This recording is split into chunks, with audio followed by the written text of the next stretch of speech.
आज से 15 साल पहले हीरो ग्रुप ने होंडा से अलग होकर आगे का सफर अकेले ही तय करने का फैसला किया। लेकिन अब सवाल यह है कि जिस होंडा की टेक्नोलॉजी ने उन्हें दुनिया की नंबर 1 टू व्हीलर कंपनी बनने का मौका दिया, क्या उनसे अलग होने का फैसला आज हीरो मोटोकॉर्प पर भारी पड़ने लगा। जिस स्प्लेंडर, पैशन और HF डीलक्स जैसी बाइक्स के दम पर हीरो ने सालों तक इंडियन टू व्हीलर मार्केट पर राज किया, आज उन्हीं बाइक्स के BS6 मॉडल से लोग परेशान क्यों हैं। जिस कंपनी की 12 करोड़ मोटरसाइकिल्स रोड पर हों, जिनकी 2 वर्ल्ड क्लास R&D सेंटर्स हों और जो हार्ले डेविडसन जैसी प्रीमियम बाइक को प्रोड्यूस करती हो, वो company Indian two wheeler market में अपने गिरते मार्केट शेयर को रोकने में नाकाम क्यों हो रही है।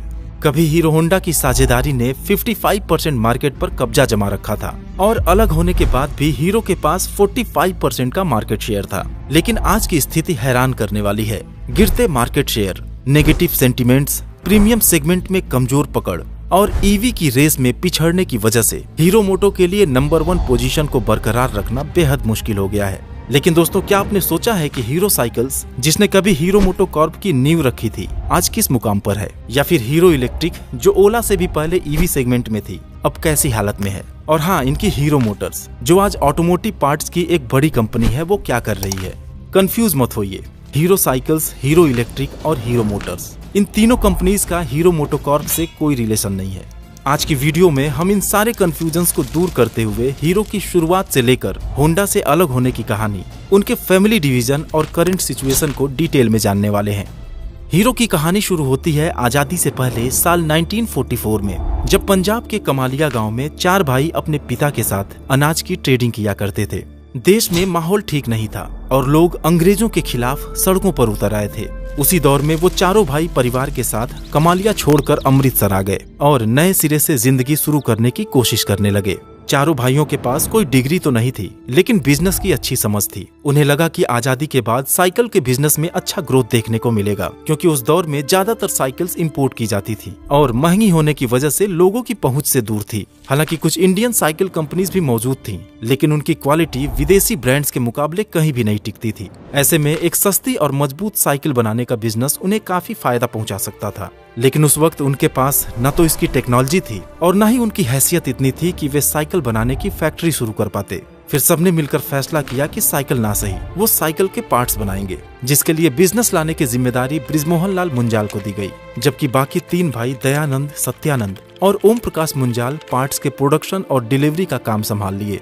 लोकल सप्लायर्स और कारीगरों की मदद से उन्होंने पार्ट्स की सप्लाई शुरू की और जब कुछ पैसे इकट्ठे हो गए तो घर के पीछे ही भट्ठी लगाकर कुछ कारीगरों को काम पर रख लिए। उसी दौरान OP मुंजाल को पता चला कि उनके एक सप्लायर दोस्त, जो उनको साइकिल की सीट्स प्रोवाइड करते थे, हमेशा के लिए पाकिस्तान शिफ्ट होने वाले हैं। तो उनसे मिलकर ओम प्रकाश जी ने पूछा कि क्या मैं आपके ब्रांड का नाम इस्तेमाल कर सकता हूँ। वे तुरंत राजी हो गए और जानते हैं दोस्तों, वो नाम क्या था? वो नाम था हीरो। और यहीं से शुरुआत हुई हीरो ग्रुप के विशाल बिजनेस एम्पायर की। साल आया 1954। एक डीलर के जरिए हीरो को एटलस साइकिल्स के फॉर्क बनाने का ऑर्डर मिला। मुंजाल ब्रदर्स ने पेपर पर फॉर्क का डिजाइन बनाया और उसे तैयार करके ऑर्डर को डिलीवर कर दिया। लेकिन फॉर्क के टूटने की इतनी कंप्लेंट्स आई कि डीलर ने सारा माल ही वापस कर दिया। लेकिन मुंजाल ब्रदर्स हिम्मत नहीं हारे, डिजाइन पर फिर से काम किए और उससे मजबूत फॉर्क तैयार करके डीलर को फिर से सप्लाई की। इस बार कमाल हो गया। फॉर्क की क्वालिटी इतनी अच्छी थी कि उन्हें साइकिल के हैंडल्स, मडगार्ड और बाकी बचे पार्ट्स के भी ऑर्डर्स मिलने लगे।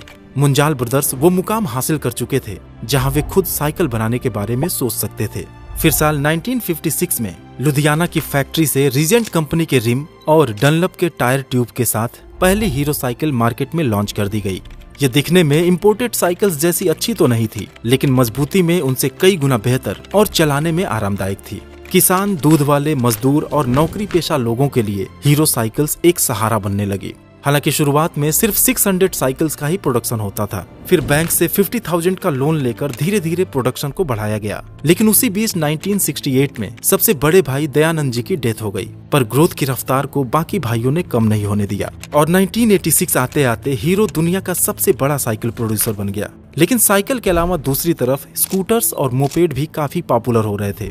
पहले तो हीरो ने फ्रेंच कंपनी प्यूजो के साथ कोलैबोरेशन की कोशिश की, लेकिन जब बात नहीं बनी तो 1978 में उन्होंने हीरो मैजेस्टिक के नाम से 49cc का मोपेड भी लॉन्च कर दिया। हीरो के दो मॉडल्स पेसर एंड पैंथर को लोगों ने इतना पसंद किया कि कुछ ही समय में 35% से भी ज्यादा मोपेड मार्केट पर हीरो का कब्जा हो गया। इस जबरदस्त रिस्पांस से हीरो और मोटिवेट हुआ और जल्द ही एक ऑस्ट्रियन कंपनी के साथ कोलैबोरेशन में हीरो पुछ को मार्केट में उतार दिया, जिसे खास तौर पर प्रीमियम कस्टमर्स को ध्यान में रखकर बनाया गया था। अब हीरो ग्रुप साइकिल और मोपेड सेगमेंट का किंग बन चुका था।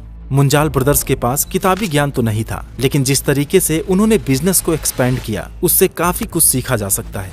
वो इंडिया के हर हिस्से में गए ताकि एक मजबूत डीलर नेटवर्क स्टैब्लिश किया जा सके। साथ ही बृजमोहन लाल मुंजाल की पर्सनैलिटी ऐसी थी कि लोग हीरो से बतौर डीलर या सप्लायर नहीं बल्कि एक परिवार की तरह जुड़ते थे। प्रोडक्टिविटी बढ़ाने के लिए उन्होंने अपने लोगों को ही फैक्ट्री के आसपास साइकिल और मोपेड के पार्ट्स बनाने के लिए राजी किया और इसके अलावा उन्होंने दुनिया की बेहतरीन प्रैक्टिसेस को भी अडॉप्ट किया। इसमें सबसे खास था टोयोटा का जस्ट इन टाइम मॉडल, यानी कि जितनी डिमांड होती उतने ही साइकिल या मोपेड के पार्ट्स मंगाए जाते और फैक्ट्री में असेंबल करके तुरंत डीलर्स को भेज दिए जाते। इससे स्पेस और इन्वेंट्री मैनेजमेंट का झंझट ही खत्म हो गया। सब कुछ ठीक चल रहा था, लेकिन 1980 के दशक में स्कूटर्स और मोपेड्स की पॉपुलैरिटी धीरे धीरे घटने लगी। लोग अब ज्यादा किफायती और बेहतर माइलेज वाली 100 सीसी कम्यूटर बाइक्स की तरफ अट्रैक्ट हो रहे थे। उसी दौरान जापानी कंपनी होंडा ने इंडिया में जेवी के लिए इंटरेस्ट दिखाया।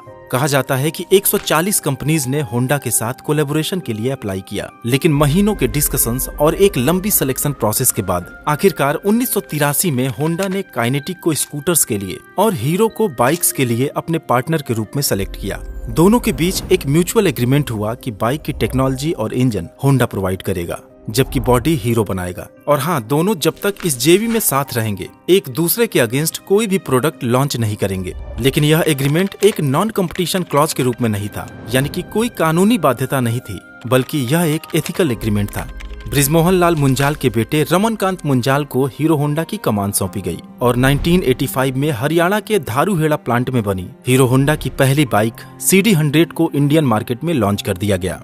Feel it, shut it, forget it, इस टैग लाइन के साथ हीरो होंडा ने लोगों को एक ऐसी अफोर्डेबल, फ्यूल एफिशिएंट और लो मेंटेनेंस बाइक का ऑप्शन दिया जिसने मार्केट में आते ही तहलका मचा दिया। और CD100 की सक्सेस के बाद उनकी दूसरी बाइक हीरो होंडा स्लीक को मार्केट में उतारा गया।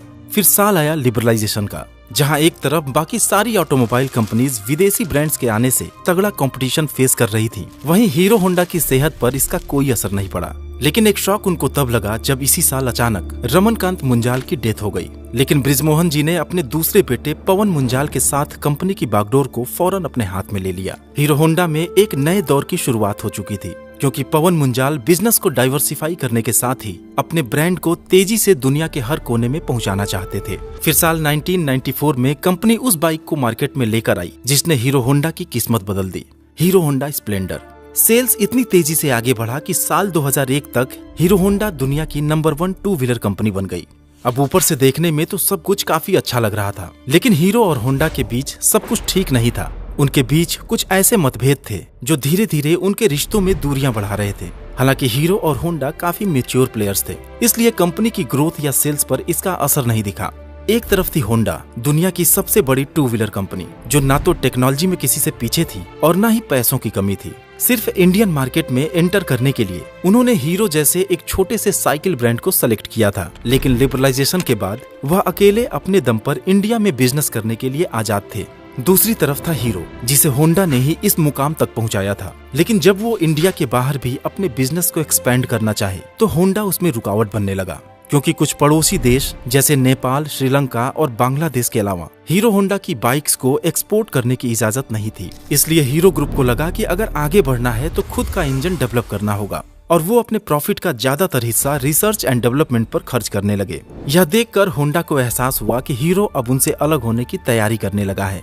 फिर क्या था, दोनों कंपनीज ने एक के बाद एक कुछ ऐसे स्टेप्स लेने शुरू कर दिए जिससे उनके बीच की दरार बढ़ती चली गई।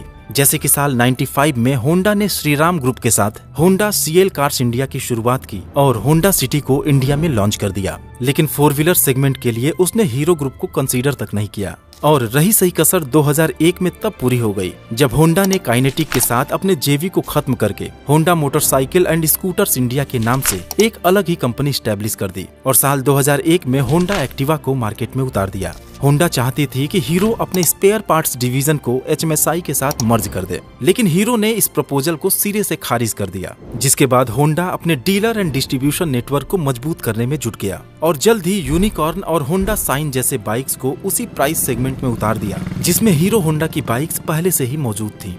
जिसके जवाब में हीरो ने भी साल 2005 में एक्टिवा के अगेंस्ट अपनी पहली स्कूटर हीरो प्लेजर को लॉन्च कर दिया। अब इतना सब कुछ होने के बाद साथ रहना मुश्किल था, क्योंकि दोनों कंपनीज इंडिपेंडेंट रूप से काम करना चाहती थी। इसलिए साल 2010 में हीरो और होंडा ने एक दूसरे से अलग होने का ऐलान कर दिया। हीरो होंडा में दोनों कंपनीज के 26% स्टेक थे, जिसमें होंडा के 26% स्टेक को खरीदकर हीरो ने कंपनी का नाम हीरो मोटो कॉर्प रख दिया। लेकिन ये साल सिर्फ हीरो और होंडा के अलग होने का साल नहीं था, बल्कि मुंजाल परिवार में भी प्रॉपर्टी का डिवीजन हुआ। सबसे बड़े भाई दयानंद मुंजाल के परिवार को मजेस्टिक ऑटो मिला, जो आज मोपेड के बिजनेस को बंद करके real estate and financial investments के फील्ड में एंटर कर चुके हैं। सत्यानंद मुंजाल को हीरो मोटर्स दिया गया, जो आज ऑटोमोटिव कंपोनेंट्स की एक लीडिंग कंपनी है। इसके अलावा हीरो साइकिल्स को ओपी मुंजाल ने संभाल लिया और बाकी बचा हीरो मोटो कॉर्प, जिसकी जिम्मेदारी ब्रिजमोहन लाल मुंजाल को दी गई।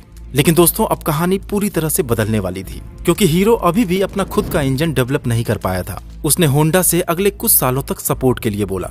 होंडा राजी तो हुआ कि साल 2014 तक वो अपना इंजन हीरो को प्रोवाइड करता रहेगा, बशर्ते इसके बदले हीरो को मोटा रॉयल्टी पे करना होगा। साथ ही बाइक्स को हीरो होंडा के नाम से ही बेचना होगा।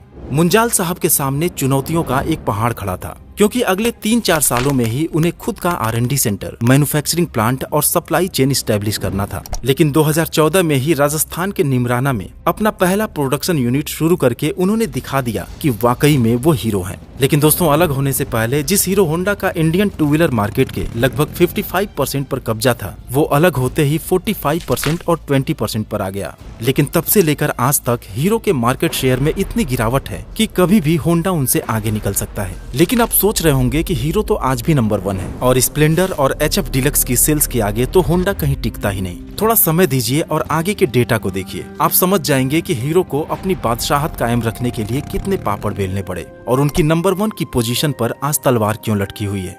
दरअसल डिवीजन के बाद हीरो का पूरा फोकस अपने 100cc कम्यूटर सेगमेंट पर था, क्योंकि स्प्लेंडर और पैशन जैसे पॉपुलर ब्रांड तो उनके पास थे, लेकिन होंडा के रिलायबल और रिफाइंड इंजन को रिप्लेस कर पाना बहुत ही मुश्किल काम था। साथ ही मार्केट ट्रेंड में भी थोड़ा बदलाव देखने को मिला, जब शहरों में लोगों का झुकाव 150-180cc परफॉर्मेंस बाइक्स की तरफ होने लगा, जिसका फायदा उठाया बजाज, TVS और होंडा ने। हालांकि गांव और छोटे कस्बों में हीरो का दबदबा बरकरार रहा। दूसरी तरफ अगर हम स्कूटर्स की बात करें तो होंडा ने साल 2001 में एक्टिवा को लॉन्च कर इंडियन स्कूटर मार्केट में एक नया ट्रेंड सेट कर दिया था और कस्टमर डिमांड के हिसाब से लगातार अपग्रेड करके ऐसी ब्रांड वैल्यू क्रिएट की कि आज भी इंडियन स्कूटर्स के 50% मार्केट पर एक्टिवा का ही दबदबा है। इसके बाद TVS जुपिटर और एंटॉर्क जैसे स्कूटर्स ने भी अच्छा परफॉर्म किया, लेकिन हीरो मोटो इस सेगमेंट में भी कुछ कमाल नहीं कर पाई। हीरो प्लेजर को थोड़ी बहुत सक्सेस मिली, लेकिन उसके बाद मेस्ट्रो, डेस्टिनी और जूम जैसे स्कूटर्स भी उनका मार्केट शेयर 15-20% से ऊपर नहीं ले जा सके। रही बात इलेक्ट्रिक स्कूटर्स की, तो उसमें भी हीरो मोटो काफी पीछे रह गया। साल 2022 में उसने वीडा के नाम से इलेक्ट्रिक स्कूटर्स लॉन्च किए थे, लेकिन तब तक ओला, एथर, बजाज और TVS मार्केट में अपनी पकड़ बना चुके थे। आप सोच रहे होंगे कि हीरो ने तो ऑप्टिमा, फोटॉन और हीरो फ्लैश के नाम से सबसे पहले अपने इलेक्ट्रिक स्कूटर्स लॉन्च किए थे। हाँ, हीरो इलेक्ट्रिक ने लॉन्च किए थे, लेकिन वो ब्रिजमोहन लाल मुंजाल की हीरो मोटो कॉर्प से अलग है। दरअसल 2007 में सत्यानंद मुंजाल के बेटे नवीन मुंजाल ने हीरो इलेक्ट्रिक को स्टैब्लिश किया था। उन्हें फर्स्ट मूवर होने का फायदा भी मिला और 2010 तक 60-70% मार्केट पर उनका ही राज था। लेकिन फैमिली डिवीजन के वक्त एक एग्रीमेंट हुआ था कि हीरो मोटो हीरो के नाम से इलेक्ट्रिक सेगमेंट में नहीं उतरेगा। लेकिन कुछ ऐसे इंसिडेंट हुए कि 2020 आते आते हीरो इलेक्ट्रिक मार्केट से लगभग गायब ही हो गया और इस सेगमेंट के पोटेंशियल को देखते हुए हीरो मोटो ने वीडा के नाम से अपने इलेक्ट्रिक स्कूटर को लॉन्च कर दिया। लेकिन इन सब के बावजूद हीरो को एक और बड़ा झटका लगा 2020 में, जब गवर्नमेंट ने BS6 एमिशन नॉर्म्स को लागू किया। बड़ी मेहनत से तो हीरो ने अपना इंजन डेवलप किया था, जिसमें फिर काम करने की जरूरत पड़ गई और उनकी जो i3S और XSense टेक्नोलॉजी लोगों का भरोसा जीतना अभी शुरू ही की थी, उस पर भी काफी नेगेटिव असर पड़ा।